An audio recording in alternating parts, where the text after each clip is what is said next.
everybody. Who loves to be kicked? You know who? Big bands. They love it. They love being kicked by drummers.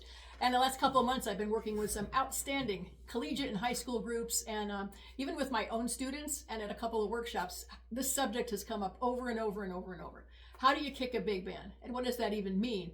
What it means is you're setting up the written figures. Now, this takes on multiple layers, everybody. It's not just one thing. It depends on the genre and the style and the tempo and the dynamics and the orchestration of the group you're playing with and multiple other factors. But there was one primary lesson I will share with you. The most important note in setting up the figure is not playing the figure itself. In fact, I find most students are quite excellent at reading the figures and playing them, been playing time and comping the figures or hitting the figures in unison or as part of an ongoing beat pattern. But what's missing is the concept of playing in between those notes, playing in the magical spaces where all of us get to express our creativity to really help support and frame the music.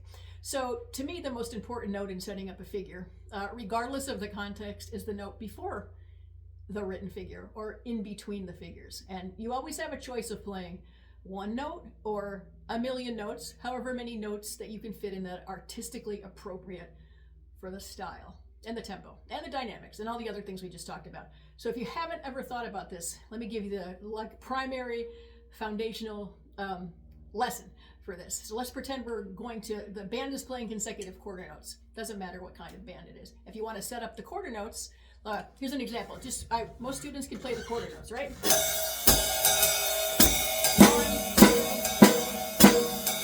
Everybody can get that.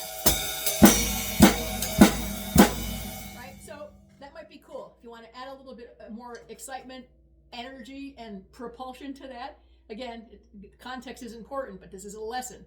Play the note right before the quarter note. So to me, at this tempo, that would work extremely well as an eighth note. So check it out. I'm just going to kick these quarter notes. I'm going to play the figure with my right hand and my bass drum, and I'm going to kick the figure, set it up with my left hand with the eighth note preceding each quarter note. So watch. 1, 2, 3, 4.